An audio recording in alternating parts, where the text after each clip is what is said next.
Hello, everyone. Welcome to Question Everything, a podcast all about learning from the successes and the failures of those who dared to, question everything. This podcast is part interview, part therapy, and a little Price is Right. We even have our own game board stacked with questions that'll make the most successful CMOs totally sweat. I'm your host, Ashley Walters, Chief Marketing Officer and Partner at Curiosity. On today's episode, I sit down with Grace Whitman, Senior Brand Director on Secret at P&G. Grace has worked on household brands like Old Spice and Secret and challenger D2C brands like Native. On today's episode, she shares best practices for agencies and brands, like why the brief is the most important document you'll create. We need to think about it like a contract. What legacy brands can learn from D2C challenger brands and vice versa. And then how providing business context to your agencies can be the secret to breakthrough work and relationships. Let's get started.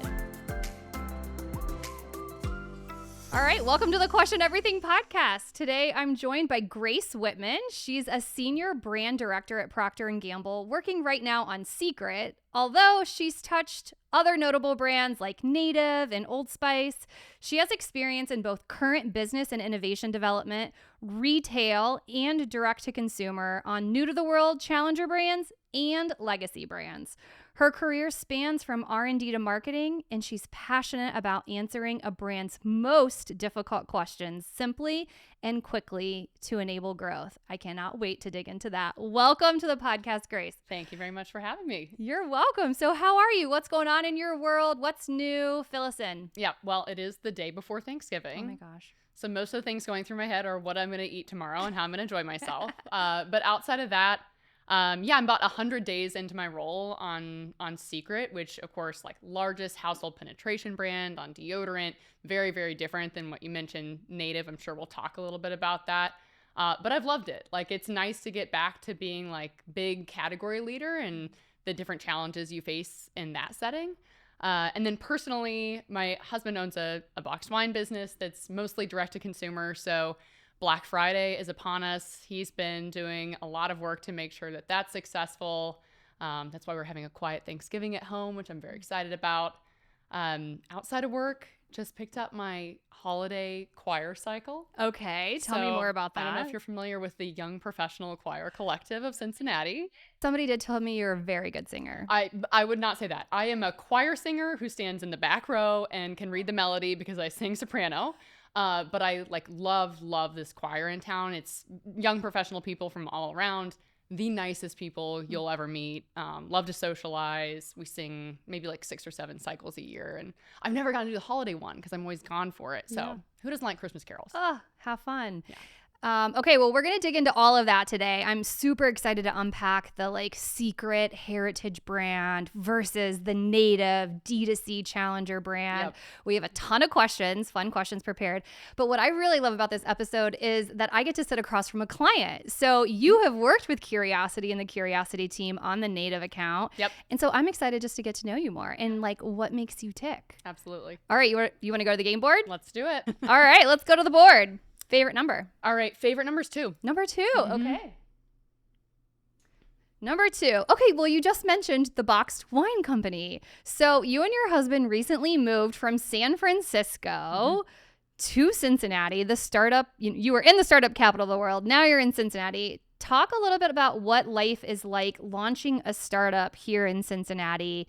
And I want to know about really good boxed wine. Yeah, absolutely. So, and just to be clear, really good boxed wine is definitely Jake's business versus mine. I get the joy of being able to give feedback and my opinion and then having nothing to do with the results or having to carry out any of the execution of anything, which is actually quite enjoyable. I love that for you. But it's super premium wine in a box. And so he puts things that are the quality of a $30 or $40 bottle of wine. He puts 4 of them into a box for about $65. And all of them have vintages and varietals, and most of them right now are from West Coast of the United States.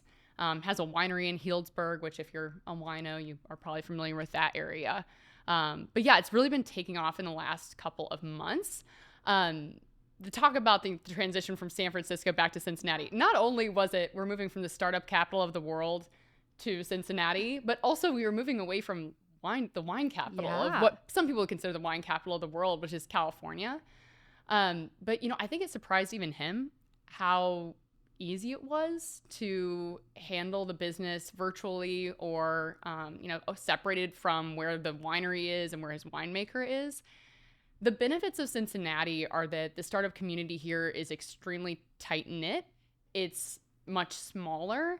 And with the benefits also come the downsides, right? Like it's much smaller. There's less money to go around, et cetera. But the part of the reason we moved back to Cincinnati is it's a city where, you know, I felt this way definitely. Like I felt like we could make an impact here. Yeah. And I felt like we were connected and people were always seeking out connections with each other. San Francisco is great, but, you know, you're a small fish in a big pond. And so while we loved our time there and like enjoyed the outdoors and enjoyed being there, like it was a no-brainer for us to move back to here. I like that. So what would you like? Would you give any advice to other brands trying to start up a business here in Cincinnati versus one of those, you know, traditional startup cities? I mean, I think it depends on the kind of business you're trying to build too. You know, Cincinnati, there's a lot of CPG companies and product-focused companies. He happens to have a CPG product that he's working to sell. And a CPG marketer living in his house. Exactly. And I mean, he has some past experience in that space too, which definitely helps him. At the same time, if you're trying to build a SaaS business or something AI-focused or really tech-enabled, I can see how one of the coastal cities might make more sense to you. But the reality is, like, in the world we live in, it doesn't really matter where you live as long as you're able to find the right people and find the right product fit. And if you're good at what you do and you're onto something, like people will find you to support you. Yeah, it's the great debate right now is like in office, not in office, virtual, not virtual. Like what is your take on that the same? Like, do you feel like you can do great work from anywhere? Yeah, it's a good question. Most of my time on Native, which seems kind of hard to believe because I felt so close to that team. Basically, I started and then a month later was COVID. COVID hit. And so I kind of forget that 2 years of that role was spent virtually. And I would say I feel like I learned and probably accomplished more in that role than any other time in my career, which is great. At the same time, like I'm a social creature. As soon as I'm in the office, like I'm loving it and enjoying myself, minus the hunt for places to meet with people. Yes. But yeah, I think we're all going through that. So I see the benefits of both sides. And sometimes you do catch someone in a conversation and like magic happens, right? When you're in an office setting. So basically what I'm saying is like, there's no wrong way. I think hybrid's probably the right way. And I can see how folks that are in different functions too, like research and development, you got to be in the lab if you really want to get things done. Or performance marketer, like, let's be real, you're staring at a screen. So it's okay for you to be virtual. I feel the same way. I think I really appreciate the flexibility and depending on how you're showing up that day and what your needs are that day, like put yourself in the best possible environment to be successful. Definitely. Good advice. All right, let's go back to the game board. All right, fantastic. Let's try 7 next. Number 7. So giving feedback as a client is a learned skill. I love being on this side of this question. So what advice would you give to other CMOs or brand managers on how to work with agencies and give feedback to make sure you're getting to the best possible work? Okay, so question about this question. When you say feedback, I can think about it 2 different ways. Like one is like, you know, client agency relationship feedback, and the other way is sort of just like a creative feedback. So like let's do both. Okay, yeah. So awesome. like when it comes to the work. Yep. When it comes to the work, I mean, sometimes this is boring, but it's back to the basics in a lot of ways. We often forget that like the brief acting as a contract with your agency. So like if you don't get the brief right and everyone's not clear on the brief and set up to succeed, you're going to have problems later on with the feedback. And sometimes it goes back to those like tried and tested ways of being like, does this meet the brief? Like, does it build the brand equity? Is it accomplishing the benefit we sought out to do? If it's doing all the things that like good creative does and it's meeting the brief, then you should have very little feedback to give the agency.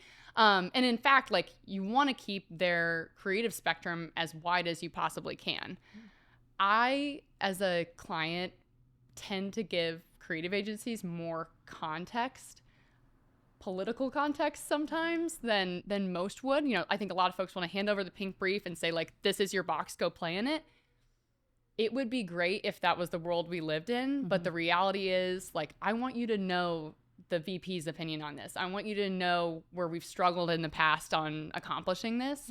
Some people would say that's not the right way to go about things, but I personally find it to be helpful. Yeah, I think it's really helpful to have all of that context, and then it's not as limiting either. Like, you can bring your full self and all of the full ideas to the table knowing you, but you have to know that context or you could swing and miss, right? Yep. I love the notion of the brief is the contract, because I feel like sometimes we don't put enough emphasis on the brief on both sides, the client side and the agency side. Yep. You know, it's like, oh, it's just something we have to do to get to the work. And it's like, no, it's equally as important, because if it's not locked tight, and you guys are really good at writing briefs and like giving us a good kickstart. You're being kind, but it's true. But like, the better the brief, the better the work is going to be. Yeah. I love it being a contract. Like, I feel like we should all sign it and you just like go back to it. Maybe we'll do that. Yeah. Put a little signature at the bottom. I love it. It's absolutely the way we should think about it. And then I guess the other piece on creative feedback, and this is, so many people are guilty of this. I don't care what level you are.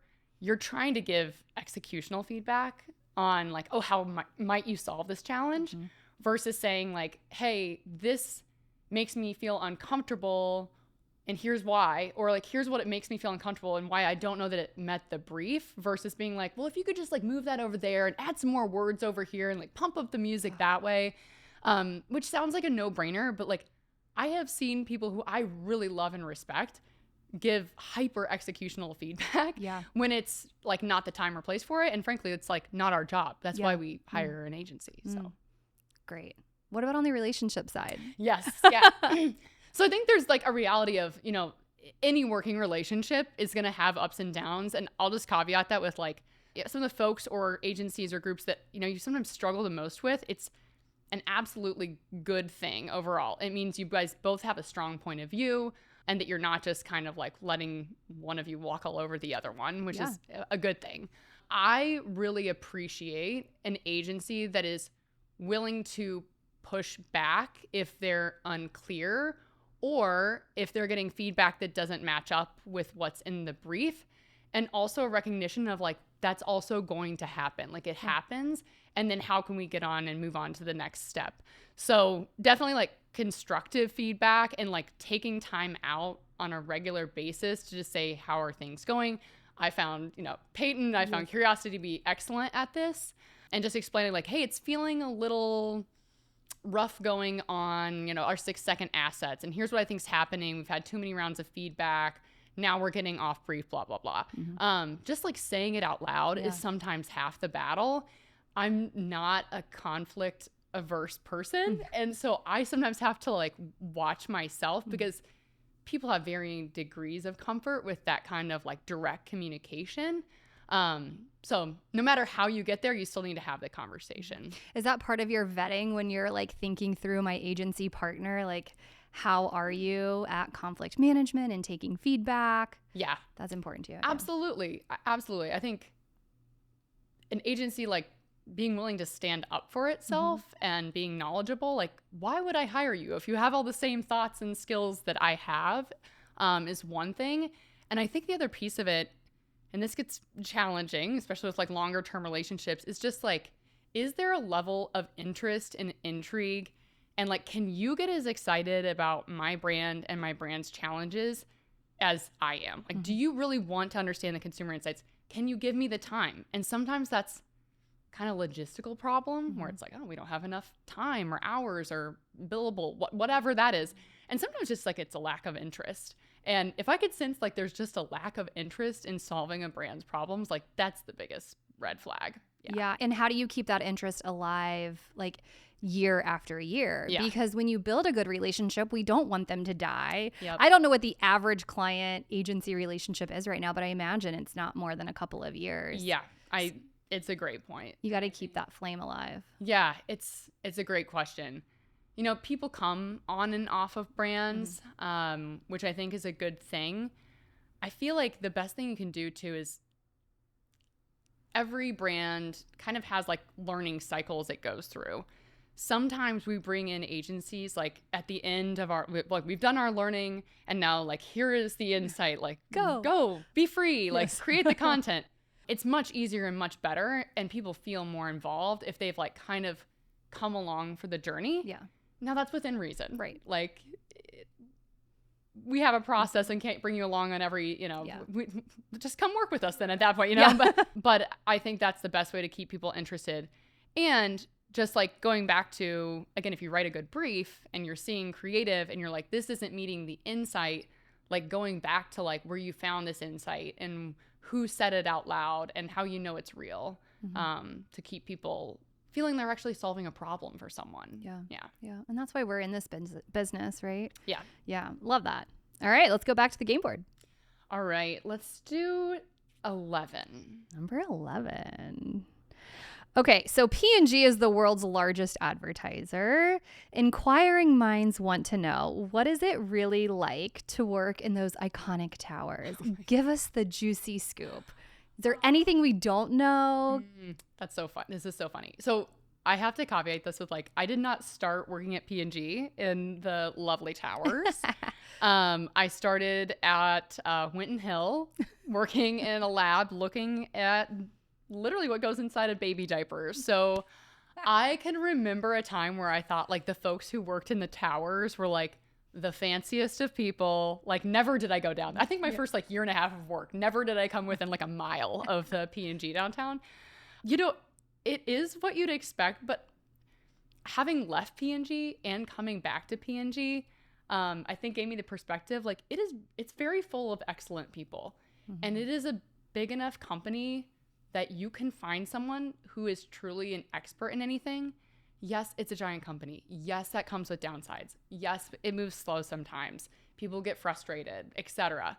But like, in my opinion, if you've been there for as many years as I have now, like you have to accept that. You have to like accept the challenges and either be willing to take them on yourself to solve them, or how do you work within those challenges to still do great and interesting work?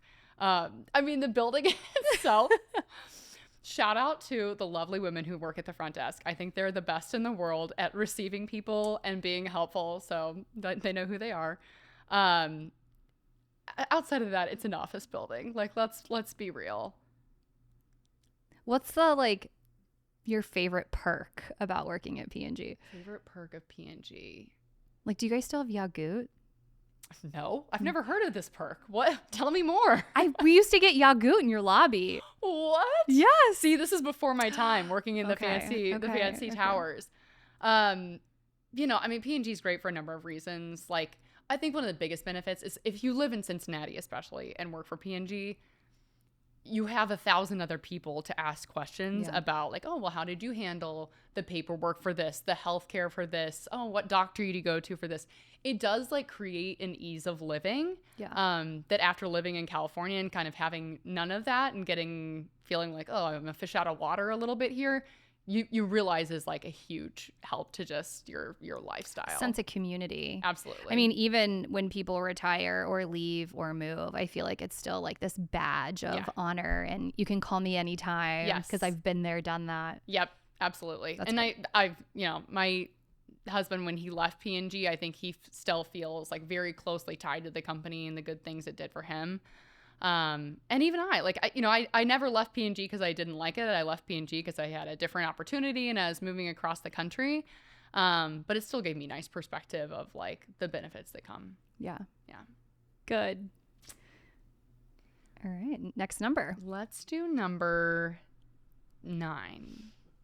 Number 9.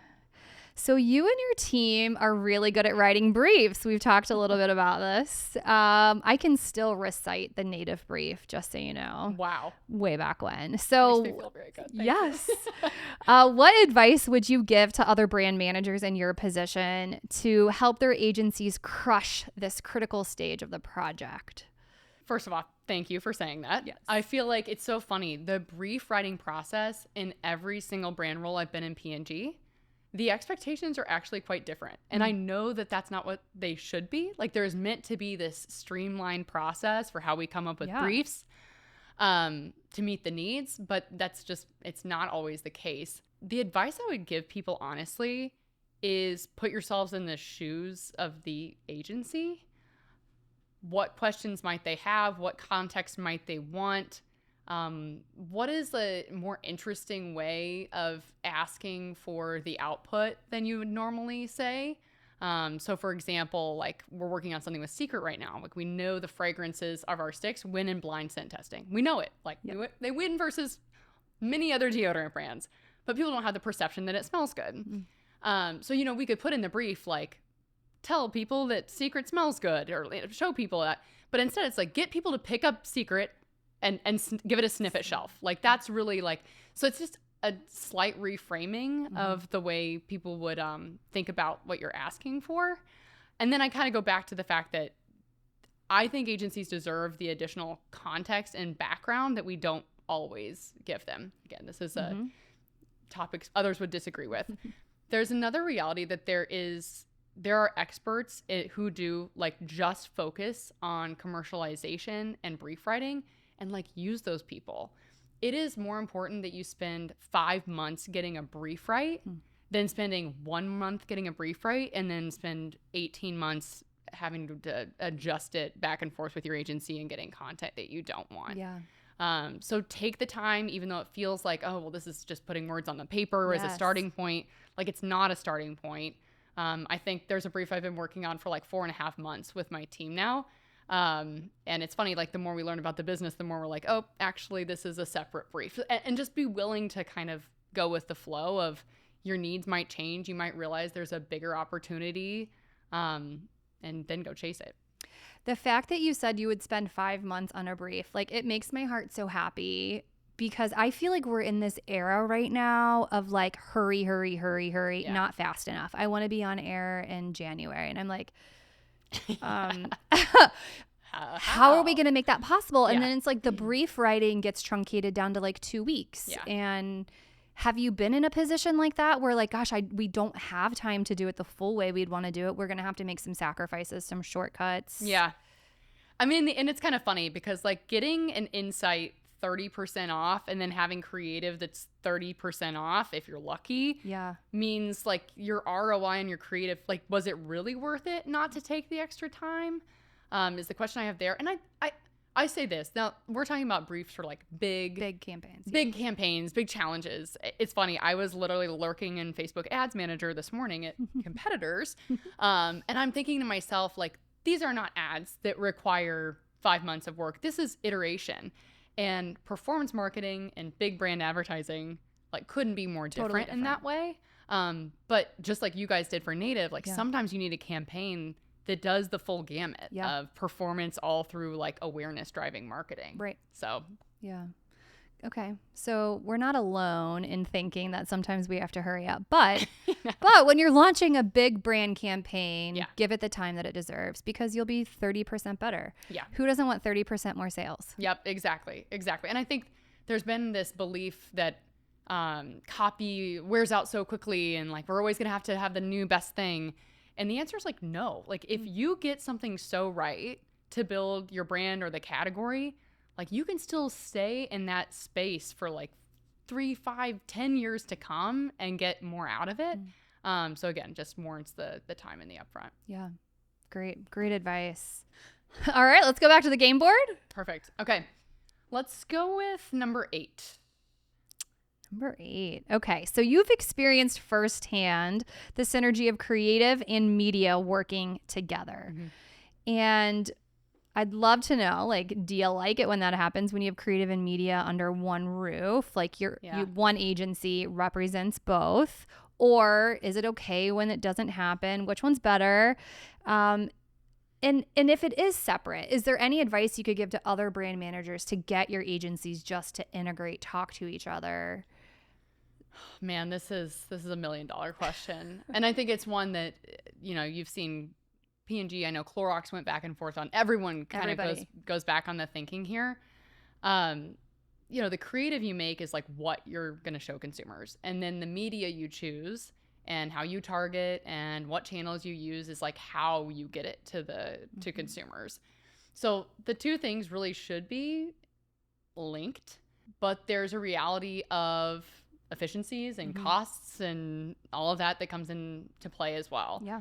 You know, the dream is that everyone's one big team and is singularly focused on one brand and one campaign, and everyone's along for the ride. And here's the nice thing, the bigger the brand you work on, the more of that feeling you can get. Yeah. When you're a small brand, when you're a challenger brand, if you're a majority D2C brand and you have to use resources outside of, you know, maybe prototypical agencies or in-house folks, like that can fall apart really quickly. The best thing you can do, and I remember when I first moved into the brand management function, someone described it as like, you're the hub of the wheel and your job is to connect all of the functions and agencies and keep everyone kind of like moving to the beat of the same drum. And it's easier to do that if you're all like P&G folks all on the same team, et cetera. It gets a lot more challenging when you're thinking about external agencies, or maybe there is a media team. We have an awesome media team in-house, you know, now that I work with, that works for Secret, but also works for a number of other brands. So I think it's trying to figure out like, what is the most helpful information to share? And then what are the best times to share that information? Like, how sure do you need to be? I think the biggest outage you can have is waiting too long till you're ready to be like, okay, here's our plans for 2025. We've got 3 tracks of this. And they're like, what? This is completely different than what we're doing today. Like, are you sure? Can you tell me how? So if you, the more you can bring people along for the ride, the better is, I guess, what I'd say. But the dream is like everyone focused on one big consumer challenge to solve. Everyone's excited about it. Everyone's marching to the beat of the same drum. Do you have any like secrets or tips on how you do that? Like, let's say you do have a separate creative agency, a separate media agency, a separate PR agency, maybe a separate social agency. Yeah. Like, you have all of these great agencies at your fingertips. Any advice on how to get them talking, integrated? Do you have like a process that you follow? Yeah, it's a great question. And I think it's different strokes for different folks in that some people are like, no, just tell me what you want when we get to this date and I'll be there for you and we'll get it done. I find like the better personal relationships that I have with members of agencies or media team or whatever, whoever it is. And I specifically ask them when I join a new role, like, hey, what are the things that went really well in the last 2 years on the brand? And like, what are the things that went not so great and why? And more often than not, one of the things that went not so great and why is, well, we really just got like thrown overboard when, you know, XYZ changed, or, well, when this innovation popped up, like everything got thrown out the window, et cetera. But I didn't know till 5 months afterwards. So you kind of pick up on like when maybe things have slipped from a communication point of view before you. And then sure enough, like things are going to slip when you're in the role too. And you just have to be okay with it and deal with it and build trust with people as time goes on. Well, I love that you're even asking. So like the fact that you're doing a survey or you're having those like real serious check-ins with your agencies kind of goes back to what we were talking about before. Like, how do you have a great client agency relationship? That's one of them. Like, test it, survey it, get the pulse on how it's going. Yeah, for sure. And some people feel more or less comfortable in giving you the really real, but I mean, with time, and if I always say this, it's tough because like I feel like I'm a trustworthy individual, but the reality is like people need to work with you for a number of days, even years before like they can watch you like stand up for them, have their backs consistently. And so, you know, that's the benefit of also like sticking around on a brand for a while. Yeah, good. All right, let's go back to the board. Alrighty. Let's go with number 1. Okay, so this is super interesting. People might not know this about you, but you got your bachelor's degree from IU in human biology, not psychology, biology. How in the heck did you go from biology to marketing? Oh man, this is like kind of my career journey, so I will try and keep it pithy. I'll say this, like science and math, like I love it. Like I could read books about science and math all day long. It was like my passion, right? Like I knew I wanted to do something in the sciences when I went to school. I thought maybe medical school. I thought maybe I'll want to work at a hospital administration. So business and biology balance. And then I learned about healthcare in America, and I decided I wanted to stay as far away from that as I possibly could. But the major was interesting because you took all the base science courses, which, you know, are challenging and were challenging for me. But they also did some really interesting like intersections of more of like social sciences and hard science. So I can remember one of my classes was like on death and dying. And basically there's like only 7 ways people die. Like inside your body, but like then how does that come to life socially, and how does that come to life literally scientifically? So anyways, it's a fascinating major. Wow. Wouldn't go back and change it for a world. Loved it very much. But what's funny is I was also in a business program, and the business stuff just always kind of came naturally. Like it just made sense and was easy. Honestly, science course is hard. How did you get into a business program? Like what was it when you're like, okay, I'm not going to go to med school? It's business. There's this program at I went to Indiana. So it's called LAMP. Which, like we always were like, LAMP, like we're so cool, LAMP. It was all the base kind of business classes up to where you'd start to specialize. Okay. And frankly, I'm not this overachiever, but a lot of folks who went to medical school wanted to have a background in business, especially if they wanted to start their own practice or et cetera. Okay. Again, that's not the route I went down. Yeah. But those were my friends, you know. Yeah. So that's kind of how I sort of found the program and just kind of ended up there and loved it. So, but anyways, after school, of course, then as I was applying for jobs, you know, I was applying as a biologist. And so that's how I came into P&G through the R&D track. And again, I love the science, but my whole first year of work, I was working really far upstream, meaning stuff that doesn't come out for a long time. And I kept being like, how does this grow the business? Like, what are these metrics of like a goal of 105? Like, what does that even mean? How is what I'm doing affecting this? And so I was constantly searching for answers to that. And kind of through searching for answers to that, I found other functions that I felt maybe like made more sense for me. So I eventually moved to what was then Consumer Market Knowledge, which is like analytics and insights, consumer insights and deep consumer work.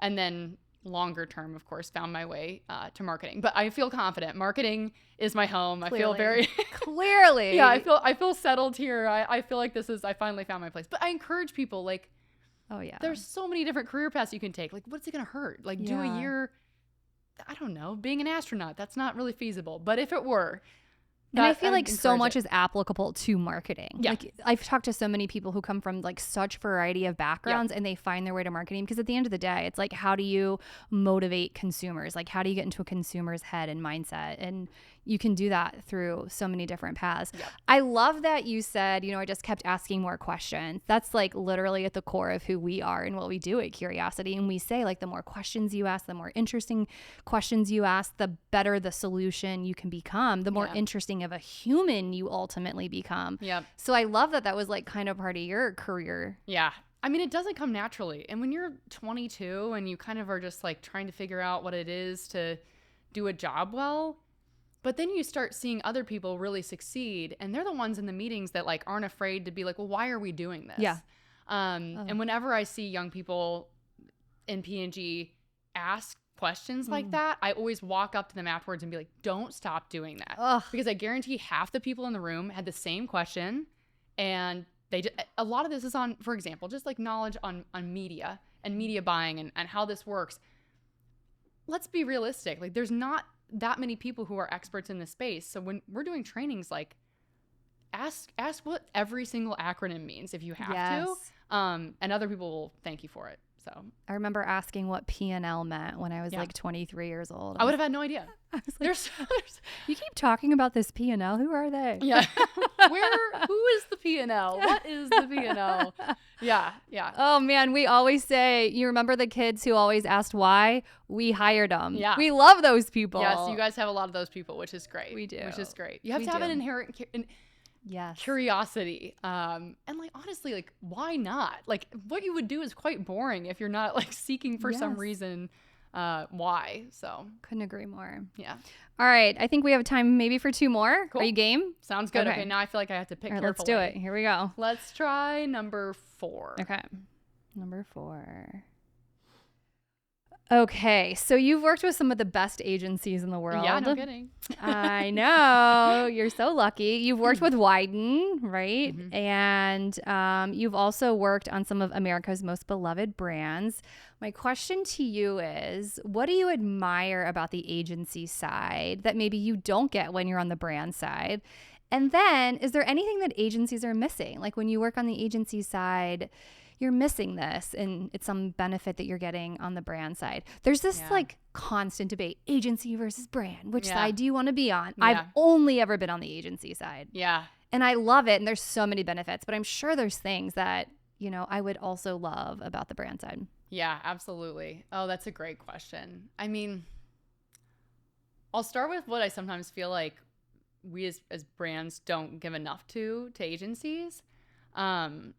You know, sometimes I for better or worse, we think of creatives, like creative agencies as just like kids on a playground of life and just coming up with creative ideas and thinking outside the box, and like that's where they thrive, and like don't teach them too much. Yeah. And I guess I question that. Like I feel like people at agencies are very intelligent, and I think that they like having a little bit more business context for why we're doing the things we do. I can remember one of my first agency meetings with Wyden.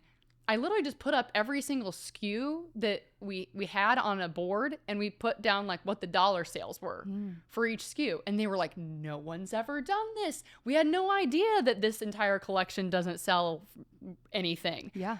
Now I understand why we want to focus on X, Y, Z. So I think that that's something that we could do better, like give folks a little bit more insight. And it just like helps you understand decision making Totally. easier as well. On the other side, and the antithesis of like what agencies get that brands don't get is so much more variety, and so much more variety in not only like brands that you serve, but challenges that you have to solve, which I think would be so challenging. Yeah. Like I think it would be, you're both trying to work like in a box, outside of the box at the same time, take into account people's personalities, experiences you've had with that team in the past, in the future. It's a lot more, I guess there's a lot more interpersonal bits and pieces to it, I think. Yeah. Because you're working with so many different kinds of people all the time. And the one similarity I've ever found between like, I feel like on an agency team, there's always the person that's doing like a little bit of like the translating to the creative leaders on the team and back to the brand. And it reminds me of when I was in research and development, I had a role called like products research. Okay. And often what you were doing is going to like genius level PhDs in, let me make this up, like surfactant technology, what you clean things with. No idea what that means. Yeah, right. So it's like all of what's in Tide, you know? And then you're trying to translate what they're saying into something that like a brand team can use to go sell a product or explain why they should use this product to a consumer. So you're like this interesting like in-between translator. And I feel like I connect the most with folks on agency teams where like that's the role, is like you have to do the translating between the business need, the objectives of the business, but then also like making amazing creative that moves people and changes people's minds.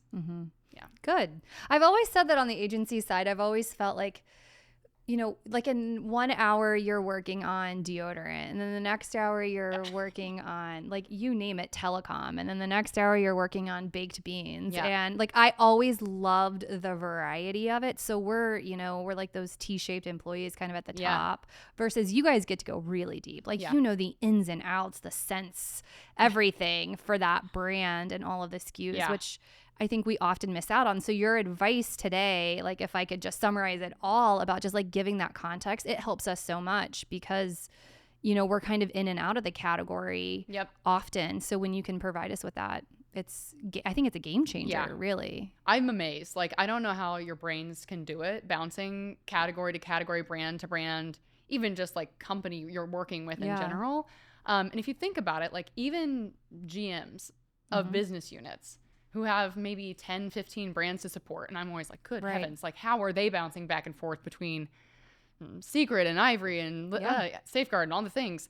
you have to do it even more so because like you're working across categories. Sometimes it's not even a product. It's literally a service now, or it's a cruise chain. Yeah. So, I mean, it's a great skill to have though. And the nice thing is too, you get innovation there. You do. Because you can see like, oh, this worked in a service industry. I have no idea if it'd work in CPG. Well, let's try it and see if it works out. It is crazy to me, like how many different categories look to D2C as inspiration. Like, I don't care if you are a cruise line, a grocery store, a CPG brand.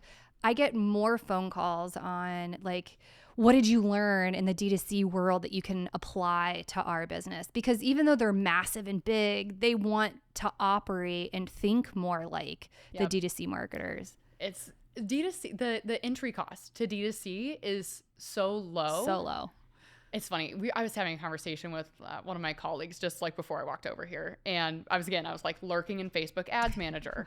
I love that you do that, by the way. Like, of course. Don't you have people that do that for you? No, it is like literally no part of my job description to be lurking in Facebook Ads Manager at other brands.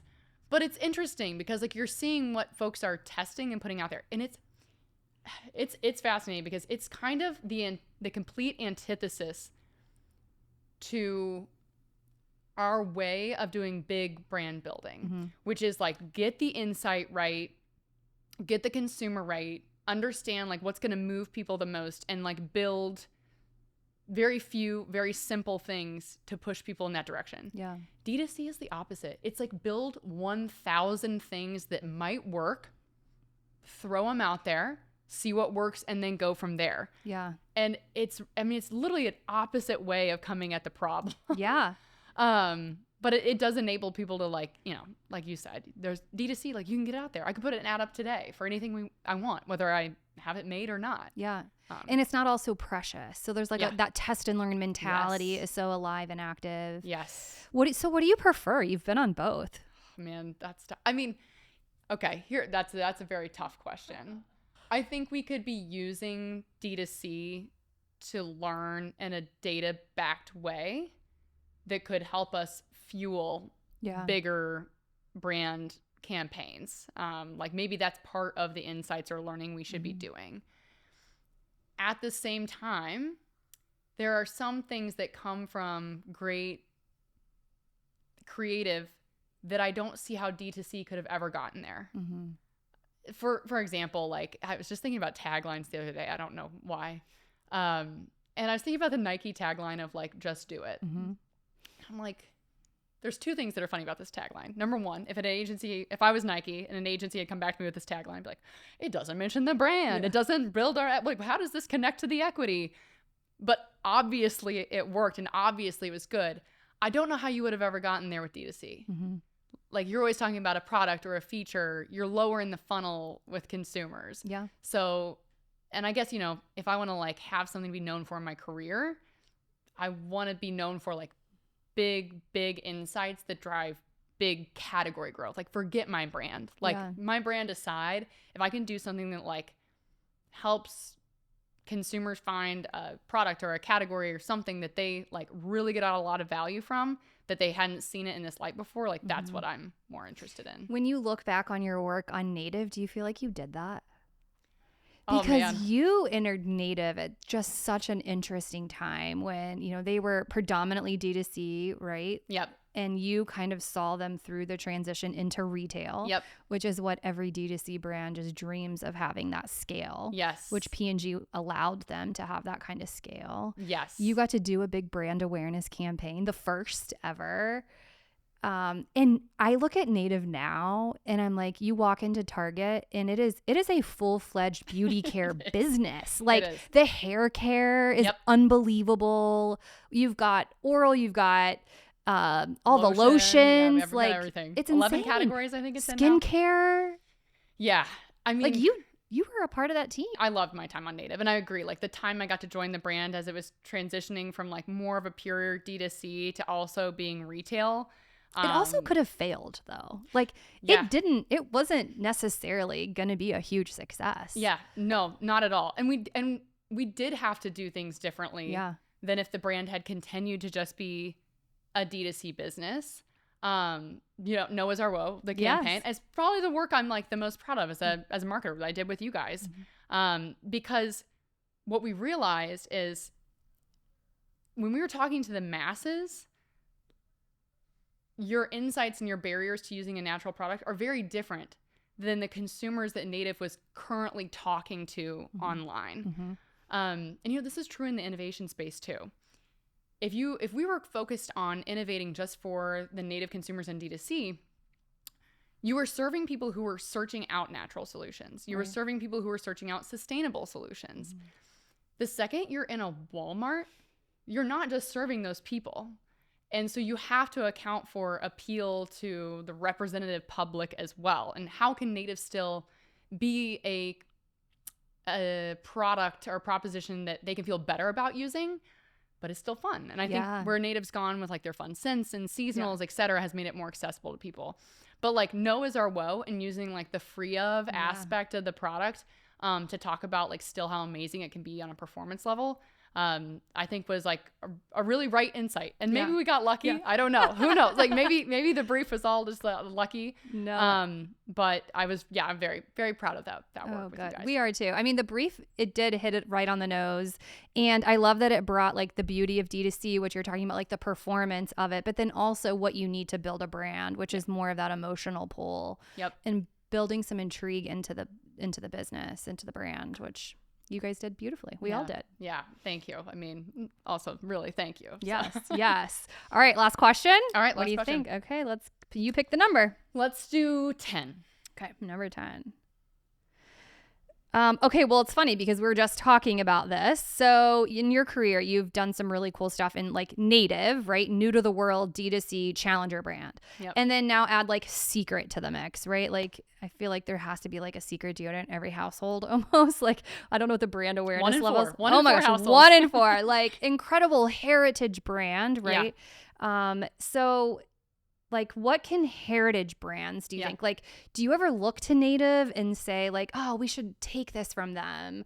Or like what do you think D2C brands can learn from heritage brands? I'm just curious, is there any of that like cross-pollination of learning for sure when you're sitting on like a beautiful, amazing brand that everybody already loves? Yeah, absolutely. I mean, I think one of the conundrums of folks who work for big heritage brands that have been around for a long time is like you're always getting pummeled with, well, look at this challenger brand, look at this D2C brand, look at what they're doing, which is great and it keeps you on your toes. And honestly, like I'm happy D2C brands exist because it makes you think differently about your product and proposition.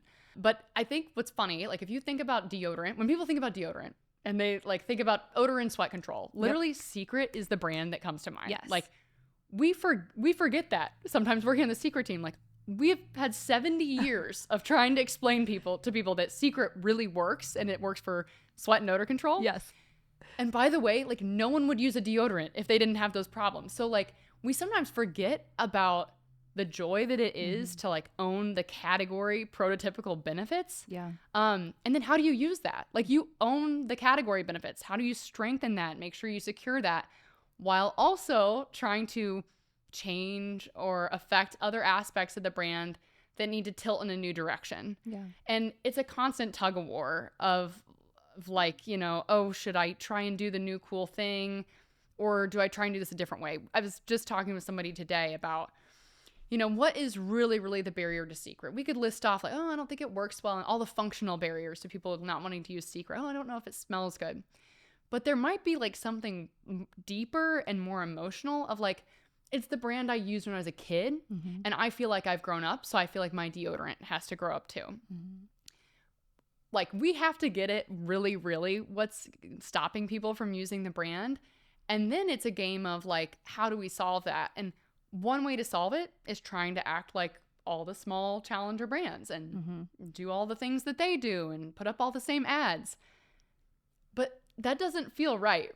Like it feels like it might be a little cringy to see a brand try and be something that it's not. So there's lots of routes forward. One of them would be like, should we triple down in the fact that we're a heritage brand and the fact that like we're trusted and like, that's great. Try whatever deodorant you want. When you're ready for one that works, we'll still be here like 75 years later. That's one route. Like, but we have a lot to learn in that space. But again, it's like, it's a huge brand challenge and it's a big enough brand, like if you can solve that challenge, like, oh my gosh, like you're talking hundreds of millions of dollars of growth. Yeah. So I don't know if that actually answered your question or not. And then at the same time, you know, Native's always learning from big brands as well and seeing like what was successful from them in the past, what they need to do more or less of. Oh, what kind of retail tips and tricks did they use when they were first starting? So it definitely goes both ways. Yeah. Have you been on Secret long enough to have like a favorite piece of work or campaign, or are you in the middle of working on it right now? We're in the middle of working on it right now. That's the brief that's kind of has taken us several months to come up with. And like, shout out to the team of people behind that as well. You know, I am a little excited. I think we're going to have some more focus on like the scent space for the brand, which will be new and different. We're usually very hard hitting and sweat and odor performance. And there'll be some cool stuff that comes to life on like how we bring that to life. But yeah, nothing I can speak to just yet. Well, maybe you'll come back when the campaign runs and we can talk all about it. Yep, absolutely. Would love that. Awesome. Okay, so we are going to try something new today. Let's do it. You're the little guinea pig for today, so we'll see how it goes. But we have one last question for you. We're calling it the .fun question. So .fun is in our URL. It's one of our values. We like to say that, you know, if you're not having fun, you're doing something wrong. And so we're going to do a little lightning round with you. First thing that comes to mind, you just spit it off. Oh, boy. You ready for this? I feel like this is destined for me to say something inappropriate, but like, let's go for it. I'm here for that. Here we go. West Coast or Midwest? Midwest. Wine or beer? Beer. Native or Old Spice? Oh, that's tough. Native. Walmart or Target? Oh, gosh. I'm going to get punished for the Target. Yoga or Pilates? Pilates. Widen or Curiosity? Oh, man. I mean, Curiosity. Hopefully no one's listening to this shit. This was so much fun. Thank you so much. Absolutely. Thank you guys for having me. This was awesome. Yeah. Okay. Appreciate it.